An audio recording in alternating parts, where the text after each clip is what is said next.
दोस्तों, एक बार एक व्यक्ति गौतम बुद्ध के पास गया और बोला, बुद्ध, मैं अक्सर लोगों को यह कहते हुए सुनता हूँ कि हम जो सोचते हैं वही बन जाते हैं। इसलिए मैं आपसे जानना चाहता हूँ कि हमारा जीवन हमारे विचारों से कैसे जुड़ा है और हमारे विचार हमारे जीवन को किस हद तक प्रभावित करते हैं। बुद्ध ने कहा कि यह सत्य है कि मनुष्य जो सोचता है वही बन जाता है।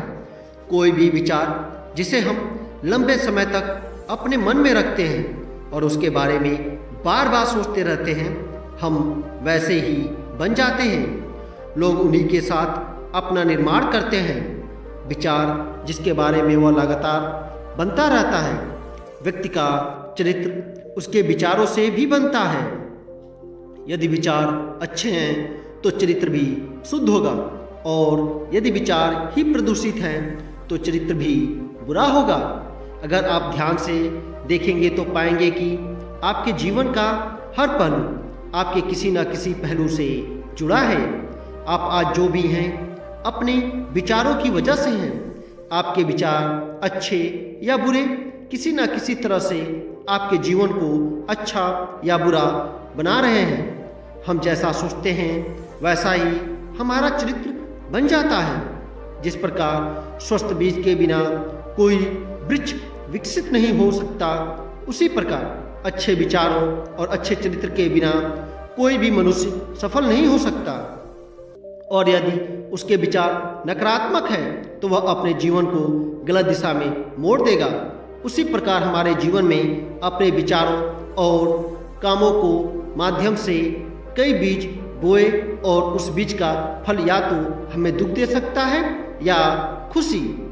यदि हमने सकारात्मक विचारों के बीज बोए तो हमें सफलता और खुशी मिलेगी, लेकिन यदि बोए गए बीज नकारात्मक विचारों के हैं तो असफलता और दुख साथ साथ चलेंगे।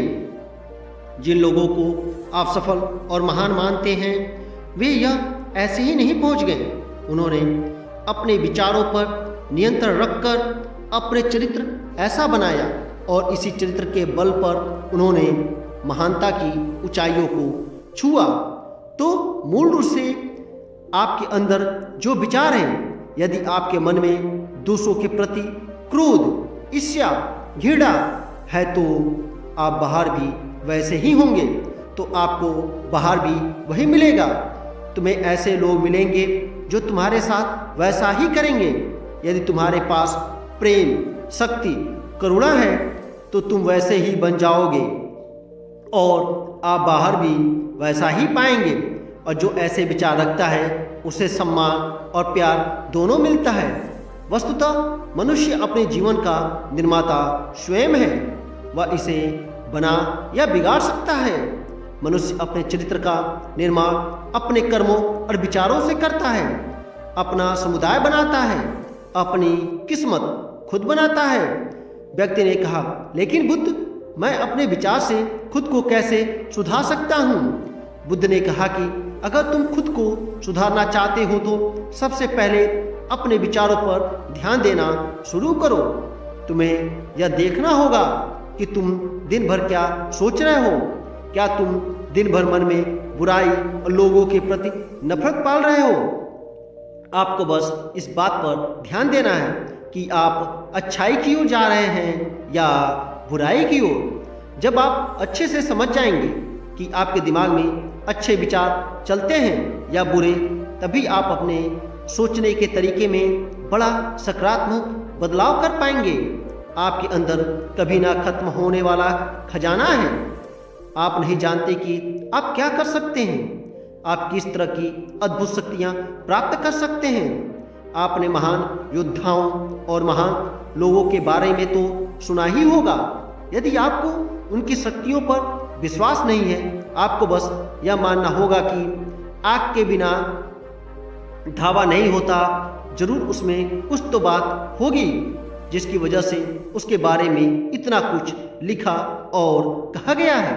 तो वे कौन लोग थे जो दुनिया में महान योद्धा और आदर्श के रूप में पूजे जाते हैं? अगर हम थोड़ा और गहराई से सोचे तो वे लोग थे जिन्होंने अपने भीतर के अटूट खजाने को पहचाना, वे लोग अभ्यास करते रहे और सभी की भलाई करने वाले लोगों की मदद करके खुद को बेहतर बनाते रहे और वे दुनिया में महान और अमर हो गए। और अगर आप भी ऐसा ही करना चाहते हैं तो सबसे पहले आपको अपने विचारों पर ध्यान देना होगा। बुद्ध ने आगे कहा, एक मानव के मन की बगीचे से तुलना की जा सकती है। जैसे बगीचे को साफ और सुंदर बनाना, समय समय पर उसमें उगने वाले खर पतवार को हटाना पड़ता है, रोज पानी देना पड़ता है, पौधों की देखभाल करनी पड़ती है, उसी तरह हमें अपने मन को भी सुंदर और सकारात्मक बनाए रखने के लिए उसका ख्याल रखना होगा। इसमें से लगातार नकारात्मक विचारों को हटाकर सकारात्मक विचारों को जगह देनी होगी। इसके लिए हमें डर, चिंता, नफरत और ईर्ष्या जैसी भावनाओं से खुद को दूर रखना होगा और इसके लिए आपको अपने अंदर चल रहे विचारों पर लगातार ध्यान देना होगा। किसी भी व्यक्ति के अंदर उठने वाले विचार और उसका चरित्र अधिकतर उसके आसपास के वातावरण और परिस्थितियों पर निर्भर करता है। लेकिन इसका मतलब यह नहीं है कि किसी व्यक्ति की स्थिति खराब है अतः उसके विचार सदैव त्रुटिपूर्ण रहेंगे। वह उन पर ध्यान देकर अपने विचारों को बदल सकता है और जैसे ही उस व्यक्ति के विचार बदल जाते हैं तो उसका चरित्र और उसके काम करने का तरीका अपने आप बदल जाता है। यह सभी चीज़ें धीरे धीरे सीखनी होती है। विचारों के काम करने के तरीके को समझना होगा। आपको सबसे पहले यह स्वीकार करना होगा कि जो काम सामने वाला कर सकता है वह आप भी कर सकते हैं। आपको बस इसका बार बार अभ्यास करने की ज़रूरत है, नई चीज़ें सीखने की ज़रूरत है। जैसे जैसे आपका मन बदलेगा आपकी परिस्थितियाँ भी बदल जाएंगी। आप जो भी विचार बीज रूप में अपने मन में डालते जाएंगे या धीरे धीरे आपके चरित्र और आपके कार्यों में दिखना शुरू हो जाएगा और एक बार वह विचार आपके अंदर जड़ें जमा लेगा तो आपको सफल होने से कोई नहीं रोक सकेगा। लेकिन अगर वह बीज या विचार नकारात्मक हैं तो आपको भी असफलता से कोई नहीं बचा सकता। इसीलिए अपने विचारों के प्रति बहुत जागरूक रहने की ज़रूरत है। आप अपने अंदर किस तरह के विचार ला रहे हैं तो एक बात हमेशा याद रखें, हमें वह नहीं मिलता जो हम चाहते हैं बल्कि हमें वह मिलता है जो हम हैं और हम अपने विचार हैं। इसीलिए इच्छा करनी होगी और उस इच्छा के बारे में अच्छा सोचते रहना और उसे पूरा करने का प्रयास करना होगा। दो बिल्कुल अलग चीज़ें हैं क्योंकि इच्छा तो हर कोई करता है लेकिन उस इच्छा के बारे में लगातार सकारात्मक सोचना और उसे पाने के लिए कड़ी मेहनत करना बहुत ही कम लोग ऐसा कर पाते हैं। इसीलिए अगर आप अपनी परिस्थितियों को बदलना चाहते हैं तो सबसे पहले आपको खुद को बदलना होगा। लेकिन ज़्यादातर लोग अपनी परिस्थितियों को तो बदलना चाहते हैं लेकिन अपने सोचने और काम करने के तरीके को नहीं बदलना चाहते। और अगर लोग ऐसे ही रहेंगे तो उनके हालात कभी नहीं बदलेंगे। उस व्यक्ति ने कहा कि बुद्ध, हमारे विचार का हमारे शरीर पर क्या प्रभाव पड़ता है? बुद्ध ने कहा कि हमारा शरीर हमारे दिमाग का गुलाम है। हम जो भी सोचते हैं उसका पहला प्रभाव हमारे शरीर पर ही पड़ता है। आपने देखा होगा कि जो लोग बहुत अधिक चिंता करते हैं और डरते हैं वे जल्दी बीमार पड़ जाते हैं। साथ ही जो लोग दूसरों से ईर्ष्या करते हैं और हमेशा नकारात्मक सोचते हैं वे भी बहुत जल्दी मानसिक और शारीरिक बीमारी का शिकार हो जाते हैं। और अगर आप ऐसा सोचते हैं तो आपके साथ भी ऐसा ही होगा। इसके विपरीत जो लोग हमेशा खुश रहते हैं वे दूसरों के बारे में अच्छा सोचते हैं, हमेशा स्वस्थ रहने के बारे में सोचते रहते हैं तो उनकी ऊर्जा एक समान हो जाती है और इस ऊर्जा का सकारात्मक प्रभाव सबसे पहले उनके शरीर पर पड़ता है। क्योंकि जिस व्यक्ति का मन शांत होता है उस व्यक्ति के शरीर की आधी बीमारियां अपने आप ही खत्म हो जाती हैं। हम स्वस्थ रहेंगे या बीमार, यह हमारे आसपास के माहौल और परिस्थितियों के अलावा हमारी सोच पर भी निर्भर करता है। एक कमज़ोर और बीमार विचार करने शरीर को भी कमज़ोर और बीमार बना देता है। आपने अपने आसपास देखा होगा, जो लोग बीमार होने से सबसे ज़्यादा डरते हैं, जो सबसे ज़्यादा बीमार पड़ते हैं, इस डर ने लाखों लोगों की जान ले ली है। इसके विपरीत जो लोग अपने शरीर के बारे में अच्छा सोचते हैं, वे स्वस्थ और मजबूत महसूस करते हैं, और जिनके विचार शुद्ध होते हैं, उनका शरीर स्वस्थ और मजबूत हो जाता है।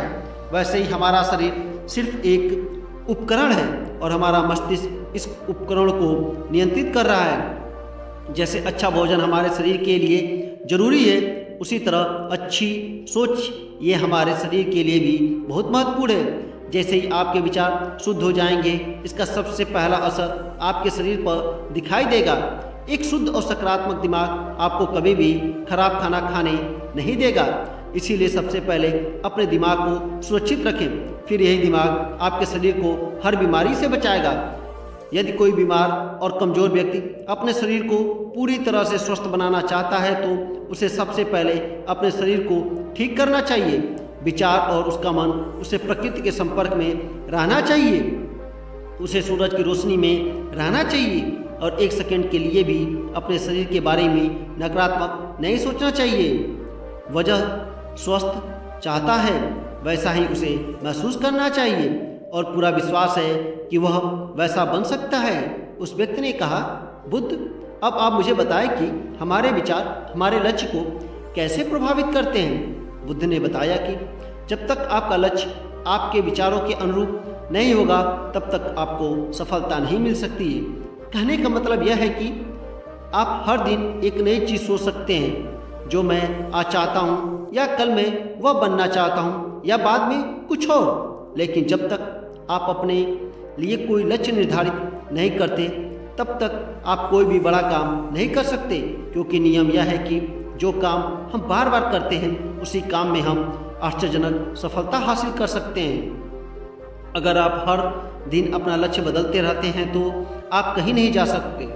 इसीलिए आपके जीवन में एक निश्चित लक्ष्य होना चाहिए, और आपको अपनी पूरी मेहनत और लगन से उस लक्ष्य को प्राप्त करने का प्रयास भी करना चाहिए। और इसके लिए आपको अपने सभी विचारों को अपने लक्ष्य पर केंद्रित करना होगा, अन्यथा आपके विचार बिखरे रहेंगे, और हो सकता है कि एक बार आप असफल हो जाएं, या आपको शुरुआत में कोई सफलता ना मिले, तो दूसरे को देखकर आपके मन में यह ख्याल आने लगेगा कि यह काम तो आसान है। जब वह इस काम में सफल हो सकता है, तो मैं भी सफल होकर अच्छा पैसा और नाम कमा सकता हूँ। और यह भी संभव है कि इस काम में असफल होकर भी तुम दूसरी तरफ भागो, और ऐसा करते समय आप कई काम करते हैं, लेकिन हो सकता है आप किसी एक चीज़ में सफल ना हो पाए। इसीलिए आपको पहले एक चीज़ तय करनी होगी, तभी आपके विचार एक काम पर फोकस कर पाएंगे। अब आपका यह लक्ष्य कुछ भी हो सकता है, चाहे मन की शांति पाना हो या अमीर बनना हो, लेकिन याद रखें, लक्ष्य वही है जो आपके विचारों को एक दिशा में केंद्रित रख सके। यदि आप बार बार अपने लक्ष्य हासिल करने में असफल हो रहे हैं, तो इसका मतलब यह नहीं है कि आप इसे हासिल नहीं कर सकते, बल्कि इसका मतलब है कि आपके पास अपने लक्ष्य को हासिल करने का तरीका गलत है। इसलिए आपको अपना लक्ष्य नहीं बदलना है, बल्कि अपनी सोच और अपने काम करने का तरीका बदलना है। अगर आप ऐसा करेंगे, तो आप धीरे धीरे सीख जाएंगे और अपने लक्ष्य तक पहुंच जाएंगे। अपनी असफलताओं से कभी मत डरो। अगर आप कुछ बड़ा हासिल करना चाहते हैं, तो आपको अंदर से बहुत मजबूत होना होगा, क्योंकि चाहे आप कुछ भी कर लें, लोग अक्सर आपको अपनी बातों से कमज़ोर और हताश करने की कोशिश करेंगे। इसीलिए अगर आप डरेंगे, तो आप अपने किसी भी लक्ष्य में सफलता हासिल नहीं कर पाएंगे, क्योंकि डर आपकी सभी आशाओं को नष्ट कर देता है, और आपके सभी विचार केवल आपके डर तक ही सीमित रह जाएंगे, और डर डर कर आप अंततः खुद को शारीरिक और मानसिक रूप से बीमार बना लेते हैं। तब आपको समझ आएगा कि आपने अपने झूठे डर के एहसास में कितनी बड़ी गलती कर दी है।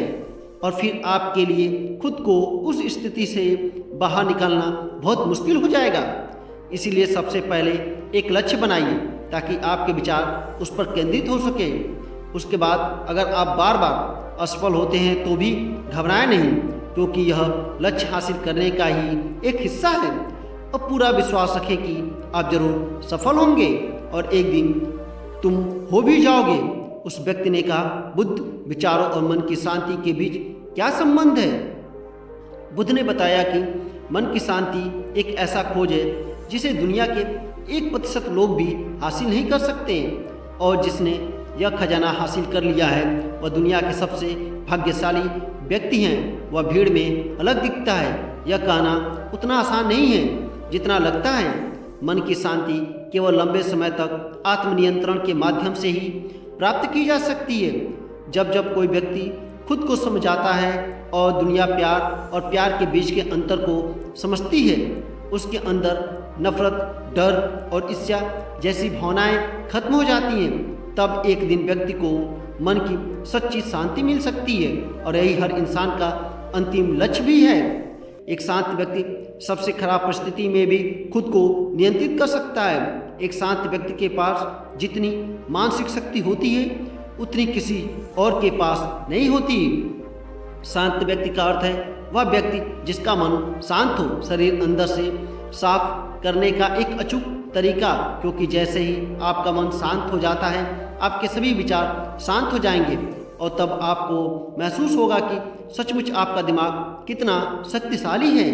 जैसे ही आपको मानसिक शांति मिलेगी, आप महसूस करेंगे कि आपकी मानसिक शांति इतनी बढ़ गई है कि आपके लिए सब कुछ आसान हो गया है। आप जहाँ भी हो, आपकी परिस्थितियाँ जो भी हों, आप खुद को स्वीकार करना शुरू कर देंगे।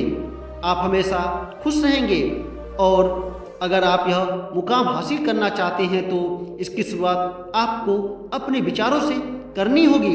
अपने विचारों पर नियंत्रण, और यह नियंत्रण आप केवल और केवल ध्यान के माध्यम से ही प्राप्त कर सकते हैं। इतना कहकर बुद्ध चुप हो गए और ध्यान करने लगे, और वह व्यक्ति भी उनको प्रणाम करके चला गया। दोस्तों, अपने विचारों पर ध्यान दो क्योंकि वह तुम्हारे शब्द बनेंगे। अपने शब्दों पर ध्यान दो क्योंकि वह तुम्हारे कर्म बनेंगे, और अपने कर्मों पर ध्यान दो क्योंकि वह तुम स्वयं बनोगे। तो दोस्तों, उम्मीद करता हूँ आपको इस कहानी से एक अच्छी सीख मिली होगी। यह कहानी आपको कैसी लगी हमें कमेंट बॉक्स में कमेंट करके जरूर बताएं, और इस कहानी को अपने दोस्तों के साथ शेयर जरूर करें ताकि उन्हें भी इस कहानी से कुछ सीखने को मिल सके। दोस्तों, ऐसे ही मोटिवेशन वीडियो को देखने के लिए हमारे साथ चैनल से जुड़े, चैनल को सब्सक्राइब करें, अपने और अपने परिवार का ख्याल रखें। मिलते हैं अगली कहानी में। धन्यवाद।